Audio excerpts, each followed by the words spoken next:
Hi, I'm Fazil Mihlar, editorial page editor of the Vancouver Sun.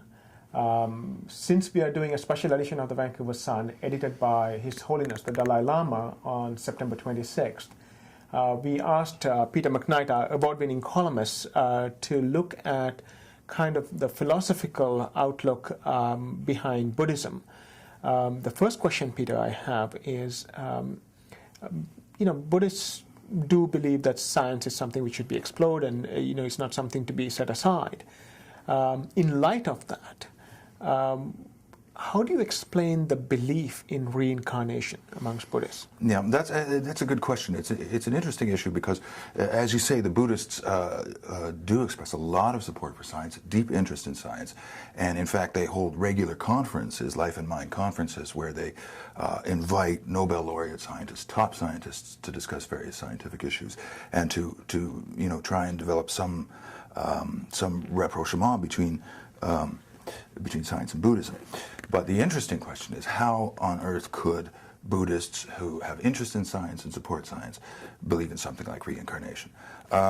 Interestingly, there's a lot of thought behind this. The basic idea that we accept in science is that there are various theories, but one is that consciousness is what they call an emergent property.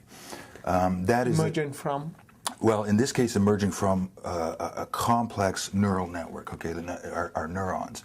The theory is that when certain systems become complex enough, a property can emerge from those systems which is not reducible back down to the system and does not exist in parts of the system. It's only when you get the overall system becomes complex enough, a certain property can emerge. So the theory is that consciousness emerges when the neural network has developed a certain degree of complexity. How much complexity is a question, but the idea is that consciousness emerges out of this complex neural system. That's not proven. That's a theory. It's a theory of what they call emergent properties, and it's based on the idea. I think most scientists would accept this, but it's based on the idea that ultimately we're talking about matter, material things, neurons. And that this non-material thing called consciousness somehow emerges from that. This is what Buddhists reject. And I should say this is a philosophical theory, right? It's not a scientific theory. It's a philosophical theory, a metaphysical theory. Yeah. And Buddhists reject that because the Buddhist position is that consciousness and matter have always existed, that there's no beginning to them. They've always existed separately. As opposed to consciousness coming out of matter, coming out of neurons. Their view is that we've always had consciousness, we've always had matter.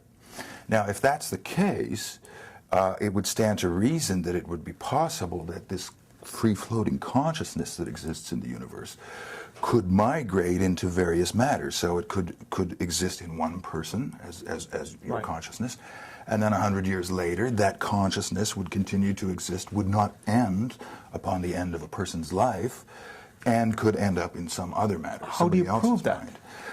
Well, this is very difficult to prove. Again, this is basically a philosophical theory, and that's why this is difficult, because we're dealing with competing philosophical theories, which, unlike science, they're difficult to test.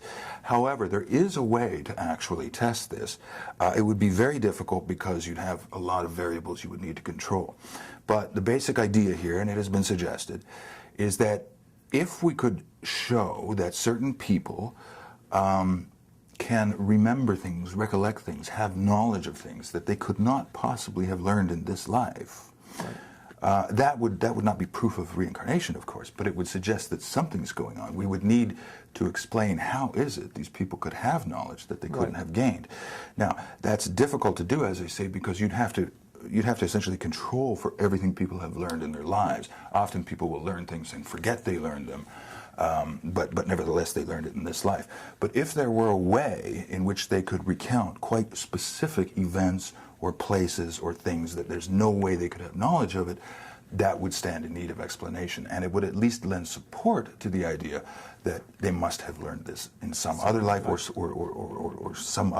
there was some other way in which they managed to learn this, aside from what we consider, learning in this life. So that would offer some support.